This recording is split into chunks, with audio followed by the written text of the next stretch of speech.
I like the little story. So this week, we're going to continue in our part 2 of this series about Ask It. The important part is to ask it. There is a question, and some of you who were here 2 weeks ago would know what the question is, and I'll tell you real quickly what the question is, but it's a phenomenal question, a very helpful question. It's a question that has the capacity to foolproof your marriage, to foolproof your relationships with people, to really help you to be wise and discern in your finances, to foolproof your career path and even your own health and the pace of your life. It's a question that if you ask it, I can guarantee one thing, you are going to experience, you're going to save a lot of time in your life. Save a lot of time, you're going to save a lot of money, and you're going to save yourself a lot of tears. If you learn to make a habit, a lifelong habit of asking this question, you're going to do 2 things a whole lot less than you do right now without asking the question. You're going to have a lot fewer regrets.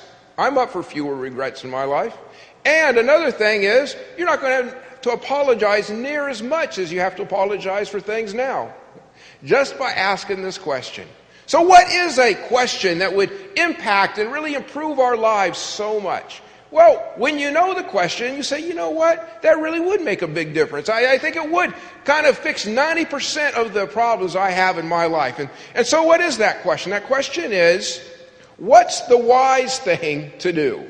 Isn't that right? What's the wise thing to do? Now, 2 weeks ago, we fleshed it out a little bit more, put a little bit of perspective on that. And what we said was, in light of, remember that? In light of my past experiences, of my current circumstances, and of my future hopes and dreams, what is the wise thing to do? So in light of that, get a little bit of perspective to it. I had the opportunity even this week to ask myself this question. You guys remember that I gave you some homework? Remember that? And basically, what was the homework I gave you? Just ask the question, right? You don't even have to do what the wise thing is to do, but just know what the wise thing is to do. Today we'll talk a little bit more about that. But just know, because you're going to learn something about yourself. And that's very important, whether you do it or not. And everything's helpful. I really don't know when it was, because my mind is all jet lagged. But I was in a Soviet-era hotel lobby. And it looked just like in the movies, what a Soviet era, lots of gray. I was in Budapest, 9-hour difference, and I was there at 2:30 in the morning their time, just waiting to get in line to catch my flight. When all of a sudden, the gate hadn't opened up, or the ticket agent hadn't opened up yet, and all of a sudden, next thing you know, these tour buses just start coming in. It's about 4 or 5 in the morning, and everybody makes this big long line. I jump up and try to find my place in line, and I was okay. I was maybe 20 people behind the counter, and then behind me the line just went on forever. When in front of me was a nice dainty little German girl, when this Soviet era looking guy, you know what I'm talking about? He looked every bit like what the Cold War movies make him out to look like. He steps in right along with the little dainty German girl, because he was going to cut in line. Oh, let me tell you what. I had 2 hours sleep the night before, and I was facing 23 hours of flying time. I had just been, because Soviets don't think it would be good to put seating in a airport, I was standing for the last 3 hours, freezing cold, and here's this guy trying to cut in line, a Soviet.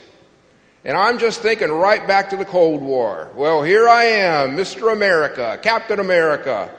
And boy, my little blood started going. So I'm going to see what happens. And sure enough, when we all took one step forward, what do you think the good guy did? He took a step right in front of the little dainty German girl, and she said nothing. And I thought for myself, what I'm going to do is I'm going to send him to the back of the line. And then I asked myself an important question. In light of my past experiences, I really haven't done well when I've confronted strangers about things like this. I really create quite a scene. In light of my current circumstances, I'm starving, I'm cold, and I'm really, really tired. in light of my future hopes and dreams, I just want to get on that plane and get out of here. That's all I want to do. What would be the wise thing to do? Gray, why don't you just keep your mouth shut and just stay in line and let things work out? It's only one person. It's no big deal. And I actually did that. And you know what? Things worked out okay. And I got to think, you know what? That is a good question. That is a good question. Who knows if I hadn't asked the question what I might have done in that state of mind. But it's important. When anytime we have an opportunity, an invitation, or a decision to make, ask the question. Just ask that good question. Where do we get this question from? We get this question, today we're going to look at it from the perspective of a good man named Solomon. Solomon was known as the world's wisest man. In fact, it's not just something that Christians and Jews say, it's something that philosophers around the world say. Because of the great body of literature he left, the wisdom literature. People today, they read Proverbs, which is one of his works. I know a lot of people who will go through Proverbs one chapter a month because the book of Proverbs has 31 chapters. So whatever day it is, today, for instance, is the 13th. So you would read the 13th chapter of Proverbs, and people have done this their entire lives. A very good practice. There's other people that have memorized the book of Proverbs, and they talk about the impact and the benefit it's been to their lives. And it's just little pithy statements about this is wise and this is not. So we're going to look at this book from that perspective of how Solomon saw this. And so that'll be a benefit to all of us. But I do want to give you a warning. And the warning is this. The things I'm going to say this morning might be offensive. Well, okay, they're going to be offensive. But they're not going to be offensive to any one person. No, they're going to be offensive to everybody. So we're all going to be okay. We're all going to be offended together. Isn't that nice? And myself included, right? Sometimes I offend people, but I don't know that I offended them because I'm laughing. But no, this time I'm offended right along. So we're all going to be offended. And so we'll just have to figure out, see what happens here. But the way we're going to talk about this is understand that wisdom is calling us forward. And so for us who follow wisdom, and for the Christian following Jesus Christ, when we follow wisdom, that's where we're going. But if you don't follow wisdom, you're not standing in neutral territory. You're following something else. And so if we're not following wisdom, what exactly are we following? Well, the book of Proverbs, all the way through, identifies 3 levels of following the other way, going the wrong direction than wisdom. And the first one, I'll show you guys here. It's called the simple. So here's the first one, the simple. And you kind of think of these as the good, the bad, and the ugly. The simple is the good one. Not that it's going in the wrong direction, but compared to the other two, it's pretty good. Why? Because simple in the Bible as it's taught here, it's not something that's not complicated. It's somebody who just doesn't have a lot of experience. The word naive is a good word for this one. Somebody who, they're not a bad person, they just don't really understand the bigger picture, what's going on. For instance, if a teenager comes home and their girlfriend told them that they were in love with them. Well, you know what? A teenager would say, wow, somebody's in love with me. That's really meaningful. That's really wonderful. Well, for somebody who hasn't lived much and doesn't know what to be in love really means and what is behind it and what's committed and how fleeting a teenager can be, and they, love has a whole lot to do with how cute and different things like that come and go. They assume that it must be just like my dad loves my mom. But it doesn't take very long to learn that, it's a little bit different. When they say, I love you, they have a completely different perspective and meaning behind all that. How do you learn that? You learn that by living, right? By experience, by a lot of pain and some rough times. But time helps you not be simple anymore. And that's just kind of how it goes. There's a chapter in chapter 6 in Proverbs, very interesting chapter. And chapter 7, and it's basically a story. I won't read it to you, but this is the idea that Solomon is watching out of his window a young man walk down the side of the street. And of course, the young man is being enticed to get into some big trouble. But the young man doesn't even have a clue. And what Solomon does, he describes the trap being set. and he sees that this boy is actually being led to his own grave, and the boy's completely oblivious to what's about to happen to him. Why? Because the boy is simple. He's naive about what's going on around him. Now, when you read this little passage, in your own head, you're thinking, no, little boy, stop. Don't go in there. Don't follow that route. Don't go there. No, that's only bad. You're going to end up in a lot of trouble. We do that, right? But if you're the little boy, what response do you have to everybody telling you don't go there? Well, the response you have is, oh, don't worry about it. Nothing's going to happen to me. I can handle it. You know, you're just overreacting. Isn't that right? Those are the excuses that we make when we are simple or naive and we're walking away from wisdom. The problem is that each one of our little behaviors has a consequence to it. And you might think you're okay, but life has a hard way of teaching you some lessons. And the consequences are not easy. But this is the lesson for people who are simple, people who are naive. Don't trade what you want most for what you want in the moment. Isn't that good? Don't trade what you want most for what you want in the moment. When you don't know what the wise thing to do is, and you don't have a lot of experience in an area, the best thing to do is take a step back and ask some people who do have experience, who do have walked down this walk before, who have paid the price, and listen to them, see what they're saying about this thing. That would kind of be the wise step for you when you're in your youth. You can still keep your youth and have all the fun of your youth, but at the same time be wise so you can enjoy it completely and not regret it. Well, so that's the first chair that we have. That's the first one. The second one, so that's the good one. Now we're going to go to the bad, okay? Here's the bad one. And this person is the fool when it comes to walking away from wisdom. The fool. Now, what is the fool? The fool is the person who knows what the wise thing is to do or what the right thing is to do, but then does the complete opposite of it. Knows it, doesn't care, and does the wrong thing. That's just the way that's going to be. That's how I'm going to do it. The Bible doesn't have a lot of pity or tolerance for fools. The Bible really comes down hard on fools. And that's basically what the fool is throughout Scripture. The person who knows and doesn't care and does it anyways. One of the funnier verses in this is Proverbs 26:11. As a dog returns to its vomit, so fools repeat their folly. Have you ever seen a dog doing what this verse says they do? Isn't it disgusting? It's disgusting to everybody who's watching the dog eat his stuff, right? Everybody is grossed out by it, trying to get the dog away. Don't do that. Except who's the happy one in the picture? The dog. The dog is the fool. He doesn't know how gross he is and how disgusting. He doesn't know even how bad that could be for him. And that's how the fool is. Everybody standing around goes, it's not too smart. But the fool just goes right on into it. And hence the fool. That's why we have the fool.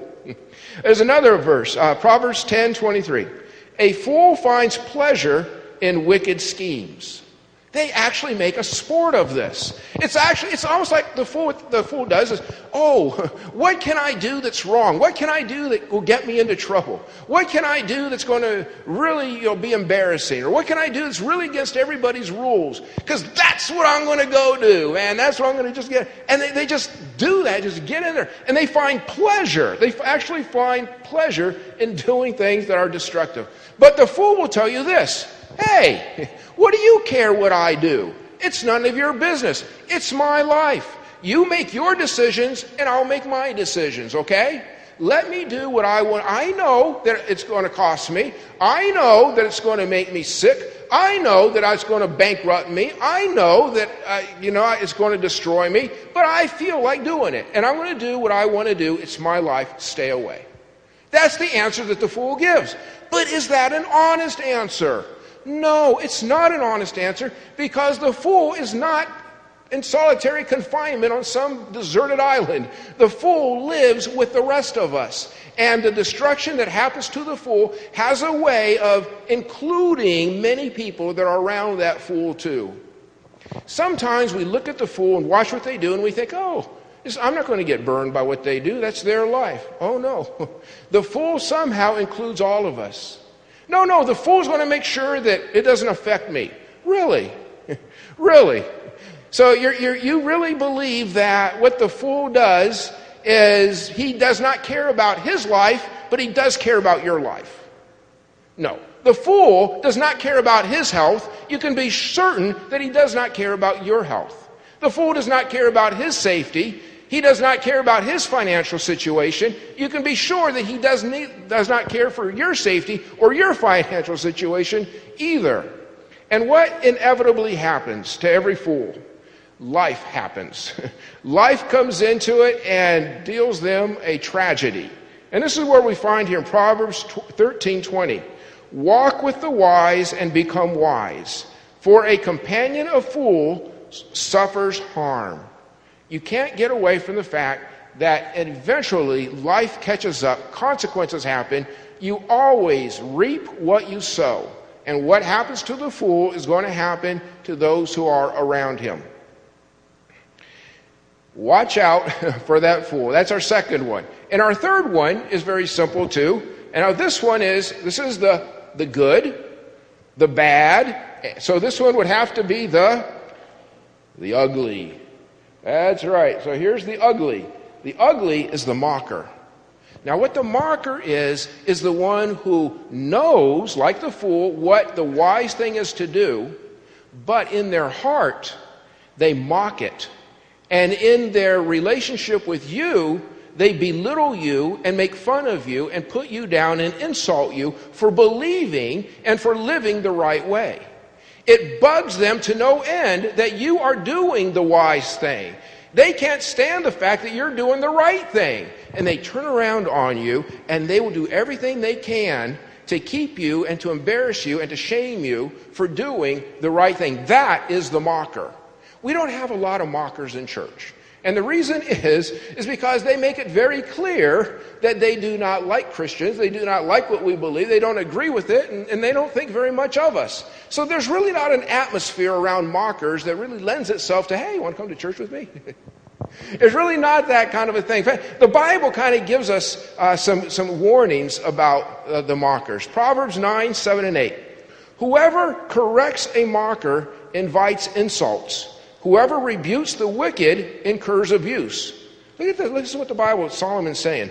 Do not rebuke mockers, or they will hate you. Isn't that something? At some point, the Bible was saying, look it, the mockers are a world unto themselves. That's where they've gone, and that's where they reside. So just recognize that they're probably not coming back. So just step back and have as good of a relationship as you can with them. It's not good when you're married to a mocker. It's really rough. It's not easy when you work for a mocker. That's really rough.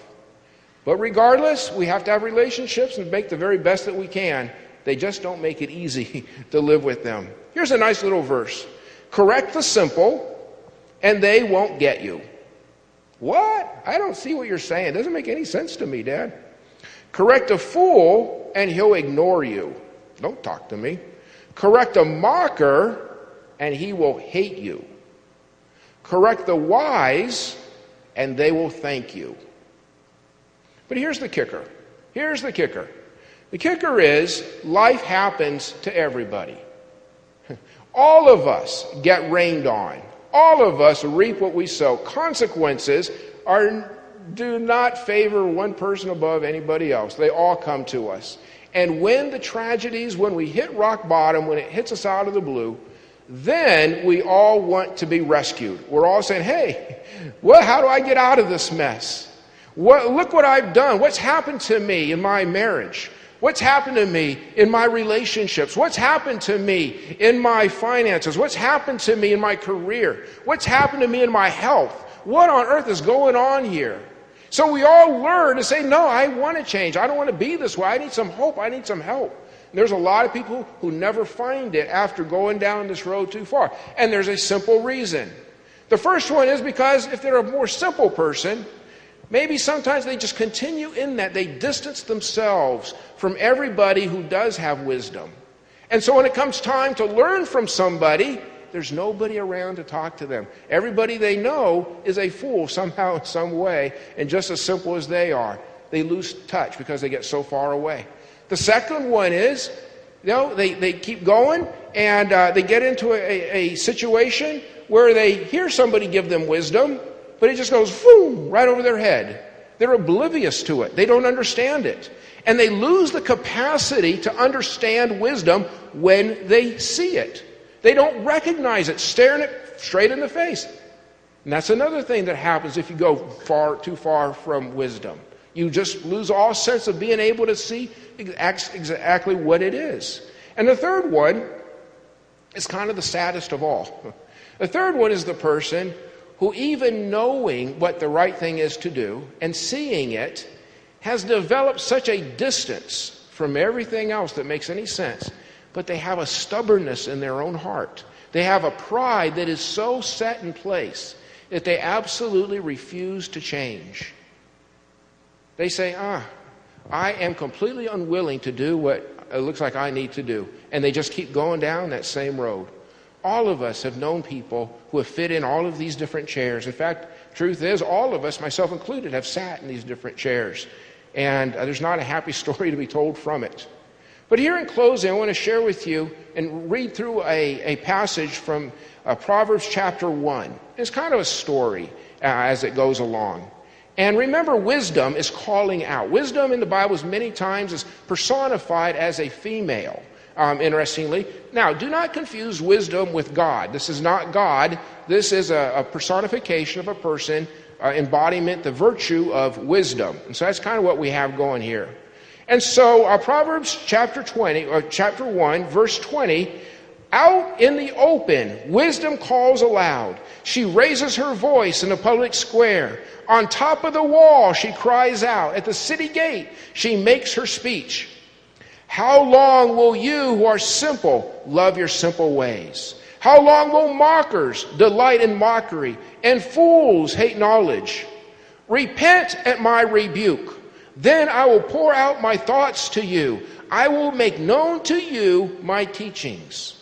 So here we got the first idea that if you do turn to wisdom, while she is calling out to you, that wisdom will respond favorably. And wisdom will give herself to you, and you will gain wisdom for yourself if you ask her to.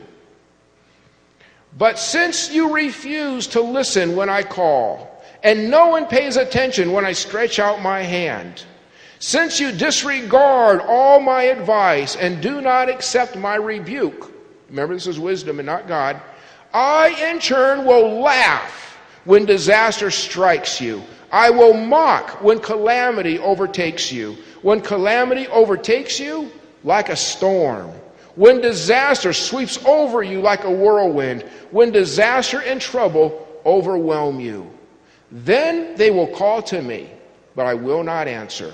They will look for me, but will not find me, since they hated knowledge and did not choose to fear the Lord. Since they would not accept my advice and spurn my rebuke, they will eat the fruit of their ways and be filled with the fruit of their schemes. For the waywardness of the simple will kill them, and the complacency of fools will destroy them. Rough words, aren't they? Rough words for people who are not following after wisdom. It's a rough situation for all of us in facing what God would call us to do, and we choose to go the other way for many, many other reasons. But it's a rough destiny where that path leads. It's a downward slope right off the edge of a cliff. But for those who hear the voice of wisdom and call back and say, you know what, I do hear God calling, I do hear wisdom beckoning me. And they will turn and they will now begin to follow the wisdom. And they will not sit in any of these chairs, but they will now go and find the chair of the wise. Verse 33 happens, which is the good news. Verse 33, but this is going to be the difference. This here is what makes all the difference. That's why I put it in capital letters. But Whoever listens to me, whoever listens. That's what you got to do. You got to listen. You got to listen to the voice. You got to listen to her. Listen to wisdom. Find Jesus. Whoever listens to me will live in safety and be at ease without fear of harm. That's what happens. To the person who listens to wisdom, they will live in safety and be at ease without fear of harm. So the promise is what? Very simply, the promise is they will live in safety and be at ease without fear of harm. That's the promise. But you have to ask for it. You have to ask for it. You've got to stand up. You got to say, wisdom, where are you? Wisdom, what can I say? That's where it is. My prayer for you this week, as we go into the next week of the part 3 of Ask It, is just very much this. This week, consider yourself. Am I even close to one of these chairs? Am I kind of leaning on one of these chairs? If so, what do I need to do about it to get out of one of these chairs? These chairs don't lead to a very good place at all. Where is God calling me to go? Where is God calling me to be? To stand up and to follow wisdom with your heart. I have no doubt that if you do not follow wisdom, if you do not follow Jesus Christ, your life will be very empty, and you'll be wishing that you hadn't made that choice. And the things that you pursue now with such a passion and such a ferocity because of what you imagine that the rewards and the promises are going to be. When you actually grasp what you've been striving for, you're going to find that it's just a shell and there was nothing inside. It was just pretty wrapping on the outside. And it'll be very disappointing when you open it up and find that's the totality of your life. That's a mistake that's been made for thousands of years. I've met people who have looked at the Bible and said, what does the Bible have to do with my life? It's thousands of years old. And I go, oh, no, it's much older than that. It's 6,000 years old, if you want to go from the very beginning. And then they think, oh yeah, that's right. It's so old, it has nothing to do with my life.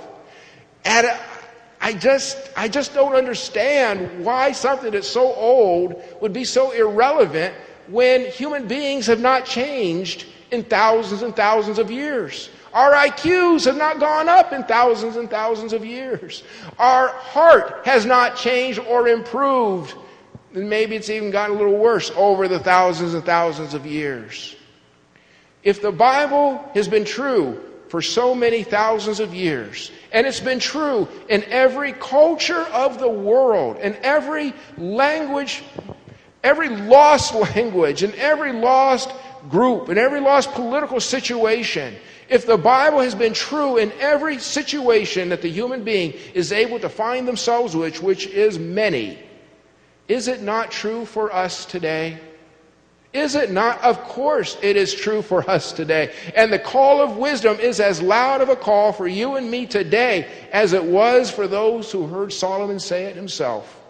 It's a call for us to turn from ourselves and turn from things that aren't of God and turn to God and to find the call of God and let God, who's the author and the creator, the sustainer of our world and of our being, to let God fill us with his presence and to fill us with who he is.